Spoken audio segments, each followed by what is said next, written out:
കട്ടപ്പന ഇടുക്കി കവല വലിയകണ്ടം റോഡിൽ മാലിന്യ നിക്ഷേപം വ്യാപകമാകുന്നു. ചാക്കുകെട്ടുകളിലാണ് മാലിന്യം ഇവിടെ തള്ളിയിരിക്കുന്നത്. പാതയോരത്ത് മാലിന്യം കുമിഞ്ഞുകൂടി കിടക്കുന്നത് ദുർഗന്ധം വമിക്കുന്നതിനും കാരണമാവുകയാണ്.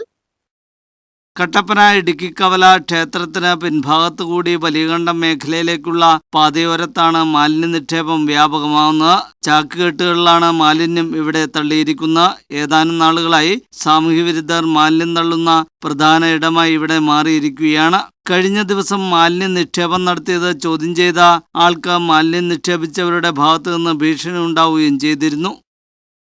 ടൗണിൽ ഇടുക്കിക്കവല ഭാഗത്ത് ലക്ഷ്മീനാരായണ ക്ഷേത്രത്തിന് സമീപത്തു നിന്ന് വലിയകണ്ടത്തിലേക്ക് പോകുന്ന റോഡ്, അതായത് മാനാന്തരമ്പടി ഇടുക്കിക്കോല റോഡിൻ്റെ ഭാഗത്താണ് നമ്മൾ കാണുന്ന വേസ്റ്റ് കിടക്കുന്നത്. നമ്മൾ ഈ പരിസരത്തുള്ള വീട്ടുകാരോടെല്ലാം വ്യാപാരികളോടും എല്ലാം കഴിഞ്ഞ ദിവസങ്ങളിലെല്ലാം വീട് കയറി ഇപ്പോൾ പറഞ്ഞിരുന്ന കാലങ്ങളായിട്ട് പറയുന്നതാണ് മാലിന്യം ഇങ്ങനെ കളയരുത്. ഇങ്ങനെ ഫുഡ് വേസ്റ്റ് ആണെങ്കിൽ പോലും മുനിസിപ്പാലിറ്റിയിൽ ആൾക്കാർ പൈസ കൊടുത്താൽ വന്നെടുക്കുന്ന സംവിധാനം കട്ടപ്പന മുനിസിപ്പാലിറ്റിയിലുണ്ട്. മാലിന്യങ്ങൾ വഴിയിൽ വലിച്ചെറിയുന്നുണ്ട്. പക്ഷേ നമ്മുടെ ഈ പരിസരത്തുള്ള വീടുകളിലൊക്കെ പറഞ്ഞിട്ട് ആരും അങ്ങനെ ചെയ്യുന്നില്ല. ഫുഡ് വേസ്റ്റ് അവർ തന്നെ സംസ്കരിക്കുന്നുണ്ട്.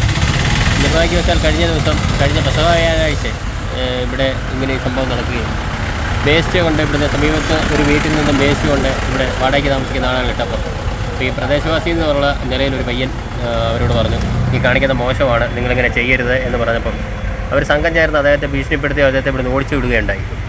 അതിൻ്റെ കാര്യം എന്ന് പറയുന്നത് കഴിഞ്ഞ ദിവസങ്ങളിലൊക്കെ മുനിസിപ്പാലിറ്റി വേസ്റ്റ് പിടിച്ചിട്ട് തിരിച്ച് വീട്ടിൽ കൊണ്ടു കൊടുക്കുന്ന 8 ആളുകളുടെ അഡ്രസ്സിൽ കൊണ്ടു കൊടുക്കുന്ന ഒരു സംവിധാനം ഉണ്ടായിരുന്നു. അത് ഇത്തവണ കാരണം കഴിഞ്ഞ ദിവസങ്ങളിലെല്ലാം ഈ വേസ്റ്റ് ഈ റോഡ് വൃത്തികേടാക്കുന്ന മെയിൻ ആളുകളെയാണ് കിട്ടിയിരിക്കുന്നത്. അതുകൊണ്ട് ഈ പ്രാവശ്യം ആ വേസ്റ്റ് അവരുടെ വീട്ടിൽ കൊണ്ടു കൊടുക്കണമെന്നാണ് നഗരസഭ അറിയിച്ചിരിക്കുന്നത്. നിരവധി സ്കൂൾ വിദ്യാർത്ഥികളടക്കം കടന്നുപോകുന്ന പാതയിലാണ് മാലിന്യം കുമിഞ്ഞുകൂടി കിടക്കുന്നത്. മഴ പെയ്യുന്നതോടെ ഇവ പ്രധാന റോഡിലേക്കും ഒലിച്ചിറങ്ങും. മാലിന്യ നിക്ഷേപം നടത്തിയവർക്കെതിരെ കട്ടപ്പന നഗരസഭയുടെ ഭാഗത്തു നിന്ന് കർശന നടപടി ഉണ്ടാകണമെന്ന ആവശ്യവും ഉയർന്നു വരുന്നുണ്ട്. കട്ടപ്പന നഗരത്തിന്റെ പ്രധാന ഇടങ്ങളിൽ തന്നെ മാലിന്യ നിക്ഷേപം വ്യാപകമാകുന്നതോടെ പ്രതിഷേധവും ശക്തമാവുകയാണ്. News bureau, Kattappana.